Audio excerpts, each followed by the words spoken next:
Hi, Alan here. And, as a full-time RVer, that's my home on the road behind me. Um, when you have problems and have challenges, you come to expect them and even anticipate them.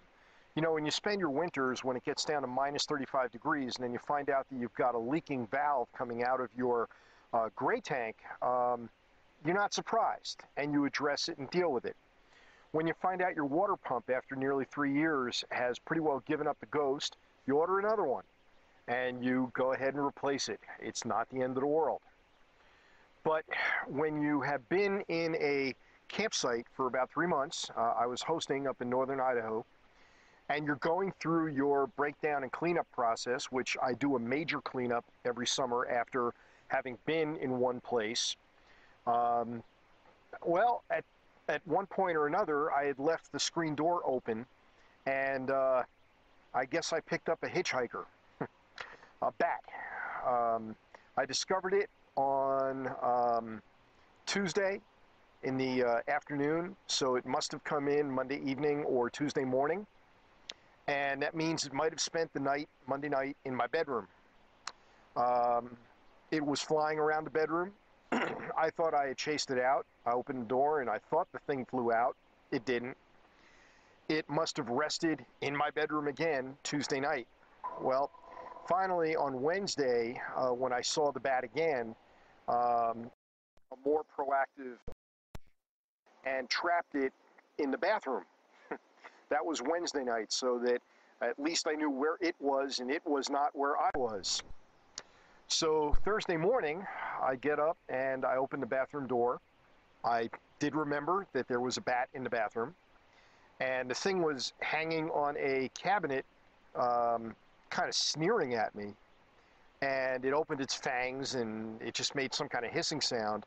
I grabbed a bottle of home cleaner and started spraying it. I figured that does a number on the flies that get in. It probably would do a number on the bat. So, and in fact, I used wood cleaner. So when I was spraying the cabinet, I figure I'm cleaning the cabinet too. Anyway, it did subdue the bat, and I did have the presence of mind to put a shirt over it and throw it outside. And it kind of lay on the ground for a little bit, and I had the presence of mind again to grab a cup, a coffee cup, and see, I knew there was a value to morning coffee. And I trapped the bat in the cup. I traveled down to New Meadows, where I've been for the last few days. It's a beautiful site here, right next to a pond. There's a river in the background. You may hear the sound of the river. And I highly recommend this campground. And I brought the bat up to the health control people after calling them. They expressed interest in it after they found out that it may have spent a night or two with me in the bedroom. And they took the bat on Thursday and sent it down to Boise for testing for rabies, something I'm real thrilled to hear about. But, I knew that that was a possibility when I saw the bat in there. Well, nevertheless, I got a phone call today from health control. Fortunately, the bat was not rabid. It was healthy. And so I'm no longer worried about rabies. I'm certainly going to be more careful about closing my screen door. Good reason to close the screen door and keep that little thing in the screen door closed so that nothing can get in there. It's not just to keep the bees and mosquitoes out, keep the bats out. So I wanted to share that with you. I'm going to take a moment and do a quick commercial. So if you don't want to see the commercial, stop watching the video now. But I do want to share this because, our health is really the most important thing we have. Without our health, where are we? And we Americans are kind of funny.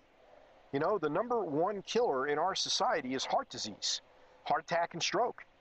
And think about it. I mean, all of us know people who have died of heart attack and stroke. Yet what do we do about it? And the answer is not much. Yeah, you can try to eat healthy. You can try to do push-aways. You can try to do exercise, and we all could probably stand to lose a few. But is there anything else? And the answer is yes. There's been a lot of research lately on arginine. And I read the research. My brother turned me on to the research. And then I went out and did some research and found a product that matched up with what the research says you need. And the product is called Arginine Infusion. I'm going to give you a button where you can actually get to the research, find out what arginine is, what arginine does, and why it works and why it's important. And then you can take a look at why I believe that what I'm holding in my hand is a best in class. It's a best value. It contains the right ingredients. It's not just arginine. It contains the right mix of ingredients, according to Dr. Louis Ignaro, who did the research on arginine. And of course, if you're interested in obtaining some, there'll be a button for you to purchase it. All right, bottom line. This is not a home-based business. This is not a latest miracle juice or lotion or potion type thing. It's just good stuff, and I'm sharing it with you. I use it daily myself. So if you're interested, hit the button, take a look. And then if you want to get in touch with me, my name is Alan Sills. I am in Mountain Time Zone. My phone number is 561. I know it's not a Mountain Time Zone phone number, but it's Florida number. What can I tell you? I'm out in the mountains. 561-676-1205. Feel free to reach out to me there. Give me a call, leave me a message, or maybe I'll even be able to answer if I'm not in too remote an area. And I'll be glad to answer your questions. So Alan here signing off. Thank you very much. You have a great morning, afternoon, evening, whenever you're seeing this. I know I will. This is really heaven here. All right, thank you.